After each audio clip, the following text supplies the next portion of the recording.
Tuesday, February 13th. The fire department is grieving today. He risked his life fighting fires.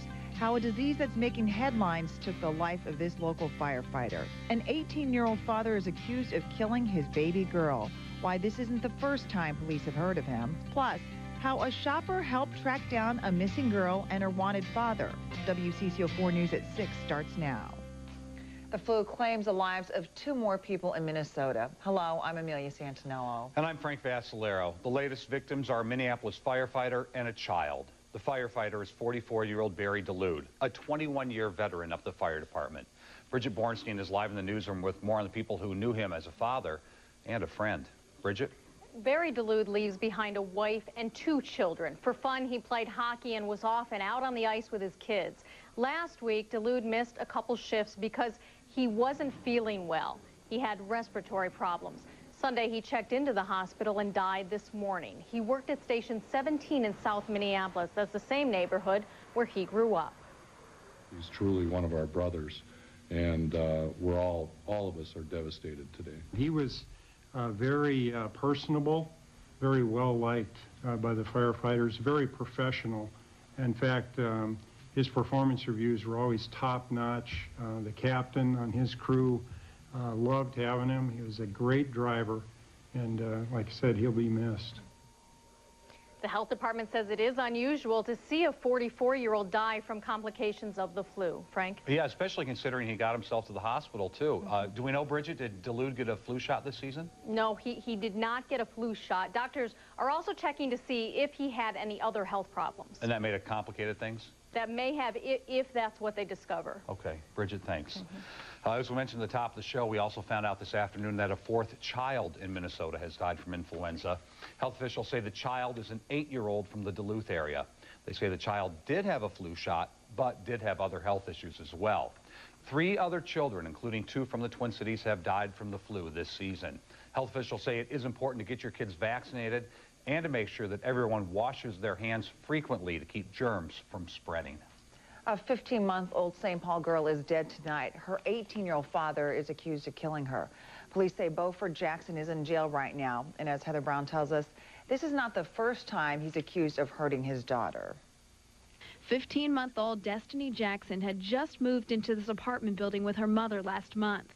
Last night, she was here with her parents when around 12:30 they called paramedics. They arrived and found a 15-month-old little girl, and the description they used is that she was in obvious distress. The little girl died at the hospital from blunt force trauma to her torso. Her father, 18-year-old Beaufort Jackson, was arrested for beating her. Police say this wasn't the first time they've investigated the man. Last November, Destiny's skull was fractured. Police say they couldn't press charges then because they couldn't determine it wasn't an accident. Destiny was placed in foster care for several weeks after that. Police say she was legally with her mother last night.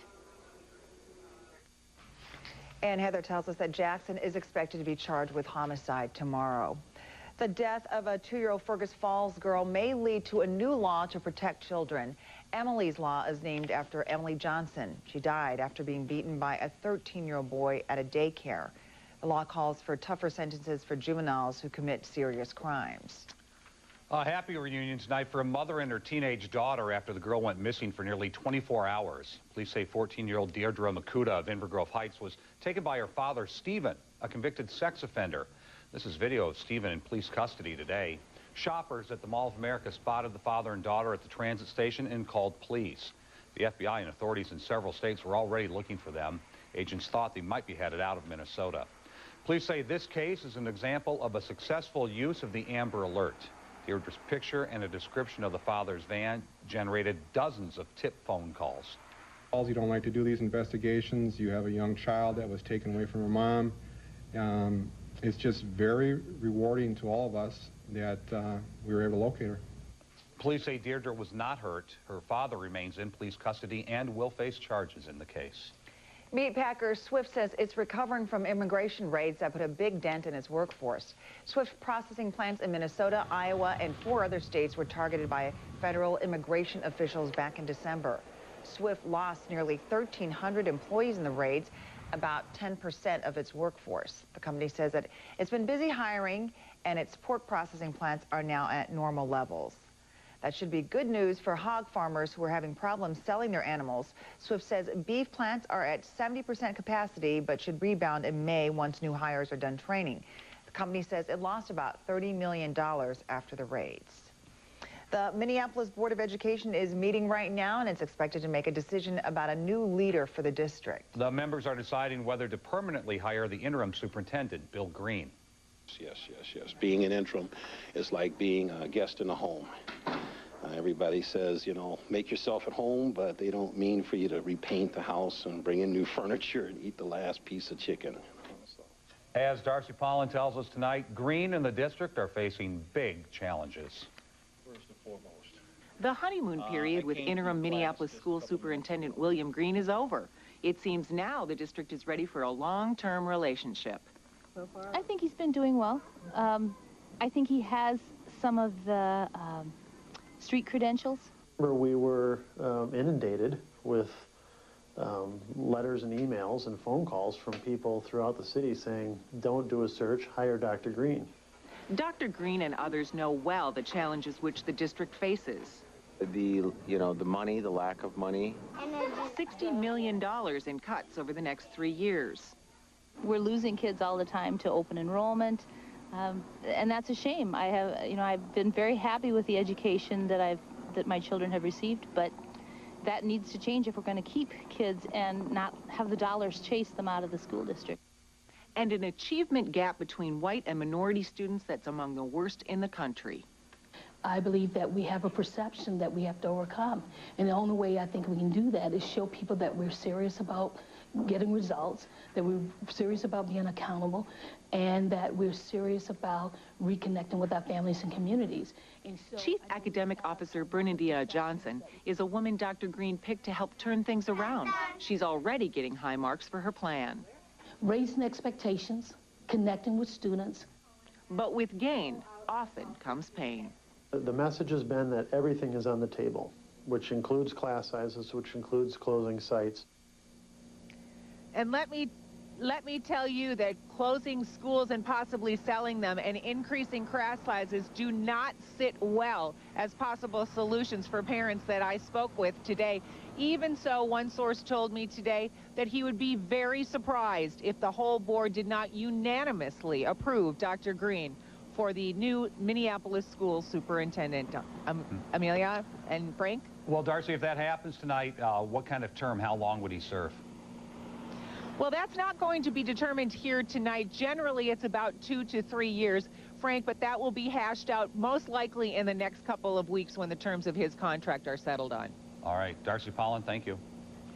The new Guthrie Theater in Minneapolis has just been named the best cultural space, according to Travel and Leisure magazine. One of the judges said, quote, the theater's color and shape bring excitement to the surrounding industrial neighborhood. The Guthrie is on the Mississippi River and just opened last summer. French architect Jean Nouvel designed it, and you can read more about the award in the March issue of Travel and Leisure. Boy, that's prestigious. Yeah, it is. Congratulations. The sun was out and wasn't too cold today, but things, I hate to say this, are about to take a plunge. Yeah, it's a bummer. Chilly Valentine's Day, I guess, huh, Paul? Thank you for being upbeat, though. I like that. Wasn't too bad, upper teens. Anywhere else in America, people would be screaming, curled up in the fetal position. Upper teens, thank you for staying positive. Check out what's happening Doppler. You can see that mega storm, and it's causing all kinds of havoc right now, from Chicago to Detroit to Buffalo and Cleveland. Tornado watches in effect to the south. We are just getting cold exhaust on the backside of that storm. Let's check what's happening with Tracker right now. These are wind chills. Feels like about 2 in the metro. Now, as we fast forward through time, yes, your cold, crunchy Valentine tomorrow morning, we're looking at bus stop wind chills, 15 to 20 below, possibly the coldest Valentine's Day in 44 years. But there is excellent news in the 7-day. You'll want to stick around for that, Frank. Oh, what a good tease. Thank you, Paul. Up next, why we won't be getting a look at plans for a new Viking stadium anytime soon. Plus, what would keep you coming back to work for 75 years? You'll hear how this St. Paul woman stays motivated as she celebrates her diamond anniversary. First, though, here is a look at tonight's lineup on WCCO. NCIS kicks things off, followed by The Unit and Without a Trace. And then on the news at 10. Everyone loves a bargain. Sometimes online prices for the same products in the store are lower, even with shipping, even from the same company. Almost every store has a website, but where do you get the better price? We found some surprising deals, and we'll share a tip that could save you money no matter where you shop. Tonight at 10 on WCCO 4 News. Real-time closed captioning is brought to you by... Don't expect to hear any details about new plans for a new Viking stadium anytime soon. The head of the Metropolitan Sports Facilities Commission says planners first have to come up with a way to pay for it. The replacement for the Metrodome could reach more than $900 million. The Vikings want to pay 1/3 of the cost, with the state and local taxes each picking up the other 2/3. Governor Tim Pawlenty has said there isn't enough support for a 7-county metro sales tax to pay for a new stadium. Well, should Made in the USA be mandatory for the American flag? The Minnesota House is looking at a bill that would actually require American flags to be made in America. It would also apply to novelty items showing the image of the flag. Well, imagine working at the same place for more than 75 years. A former nurse and volunteer at Bethesda Rehabilitation Hospital is celebrating her diamond anniversary. I started out as a student nurse on February 1st, 1932, and graduated in 35. This is my student nurse uniform. 95-year-old Eleanor Yankee has spent most of her life working right here at Bethesda Hospital. You delivered my mother 75 years ago? She retired as a nurse back in 1977, but continued to volunteer at the hospital. Well, I always say I do stuff. The St. Paul native says it's the people who work here that keeps her coming back. And when people are good to you, you try to be good to them. And you have been such a special But her co-workers would probably say it's the other way around. Eleanor's loyalty is just beyond belief, and the amount of work and dedication that she has given to Bethesda Hospital in her 75 years is just remarkable. She brings a lot to our department. She comes in and takes over. She wants to she wants her job, and she wants it waiting for her. And I hope I can keep on. Our history starts over here. I'm not planning on retiring from volunteering. One of our patients. And Eleanor says that she keeps going because she would get bored at home. Good for her. That's awesome. Yes, it is. 95 and working hard. And oh, hi. Are you Hi there. Hi. You know, Mrs. Yankee was never late. 75 years on the job, not one day tardy. And look at you. I could learn a lot. You could. Are you afraid? Are you afraid because it's going to be the coldest Valentine's Day in, what, 44 years? 44 years since 1963. Wow. It hasn't been that cold on Valentine's Day? Yeah. Really? So, not exactly a record, but close to record territory. I'll make up for it right now. No, we're that fact. You're welcome. We're welcome. We're glad to have you. I'm happy to be here. You know, just wanted to get up to the second information to you, the viewer at home, and here we are. Let's check Storm Alert and show you all the mayhem just to the south and east. You can see all kinds of watches and warnings on Storm Alert right now. Blizzard warnings in effect for Illinois and Indiana and Ohio, all those red counties under blizzard warnings. Chicago shut down, paralyzed by this storm. Detroit, Indianapolis, Toledo, Cleveland. And there's severe weather to the south. A whole slew of severe thunderstorm watches and even some warnings in effect. The shield of snow, which just skirted far southern Minnesota, just brushed the southernmost counties down around the Iowa border. But once again, we were left high and dry here in the Twin Cities. We've had a foot of snow all winter long. Some sections of northern Indiana, northern Illinois will get a foot of snow this evening, literally in the next 4 to 5 hours. It's snowing that hard, 2 to 3 inches an hour. And again, some of these storms capable of tornadoes, perhaps similar to the one that went through New Orleans earlier this morning. That was a big one. That one might have been an F2 or an F3, just based on the damage video that I saw. All right, let's check the computer. 15 degrees. It did mellow into the upper teens today. And with that sun out and the winds not too strong, it didn't feel too bad out there. Temperatures at this hour, generally single digits, just north and west of the metro, already -2 up in Detroit Lakes, -7 in Fargo. There's the storm, snow, ice, rain. The storm system is going to intensify as it reaches the east coast, and indications are our snow drought is going to continue. It just doesn't snow here anymore. As opposed to Syracuse expecting 2 feet of additional snow, Cleveland another 15, a foot in Boston. Even New York may get 5 inches of snow with about a ½ inch of glaze ice thrown in as well. How much snow? This is how much is on the ground right now. Still 4 to 8 from the Twin Cities on south. It's been cold enough. At least we haven't lost what little snow we have. But look at this, a huge chunk of central and northern Minnesota, 2 to 4 inches. Some spots up in the Brainerd Lakes area have seen about 8 inches all winter. That's about 1/4 to 1/5 as much snow as should have fallen as of this date. Temperatures now at this hour, for the most part, teens. We're getting cold exhaust on the backside of that storm system. One more shot, one more Yukon slap, and then things definitely improving. It's all uphill starting later this week, back into the 20s. The computer's hinting, just hinting, at 40 degrees next week, at least some 30s. Tomorrow we're looking at 8 degrees for your frozen Valentine. Crunchy flowers and frozen chocolate. It's going to be a cold Valentine's Day. Not a record, but certainly another character-building day. All right, your forecast for the next 7 days, -3 tonight, 8 above tomorrow with bright sunshine, and the 7-day forecast looks encouraging. Average now is 28. We will be close to average by Friday and Saturday, and above average next week, some 30s, even a shot at 40 degrees, dancing in the streets. You'll see people dancing out here. I can't wait. I can't either. Bring it. Very timely forecast. Thank you. You're welcome. The $52 million man is reporting to spring training. And so do dozens of photographers. And the Timberwolves deal with a trading deadline next in sports. Men and women aren't always good at communicating with each other. So how come when it comes to talking, we don't speak the same language? Good question. Tonight at 10. The biggest names in country are coming to play.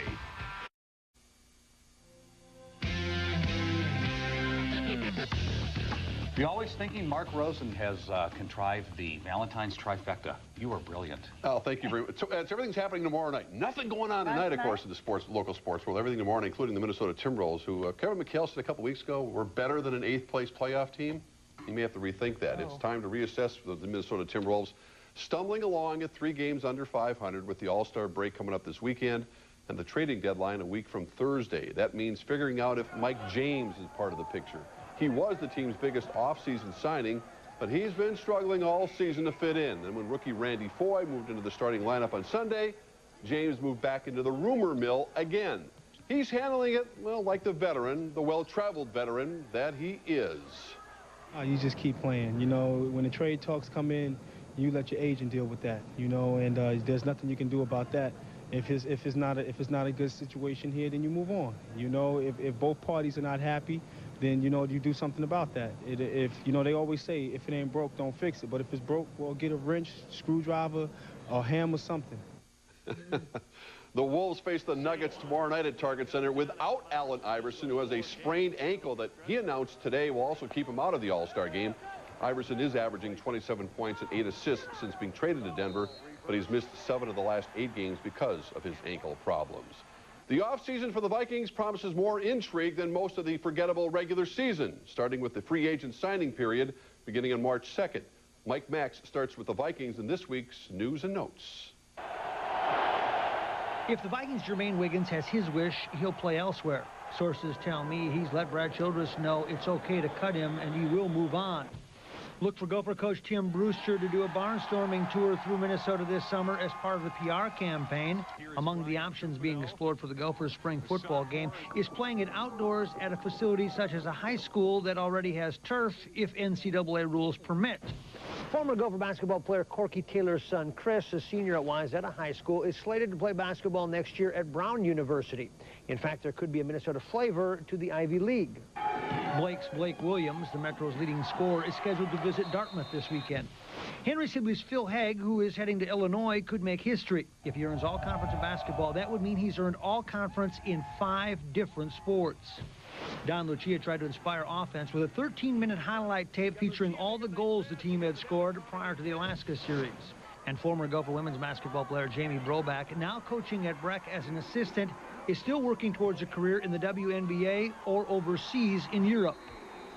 And a reminder, you can hear Maxie nightly over on WCCO Radio. Are you ready for Dice K-Mania?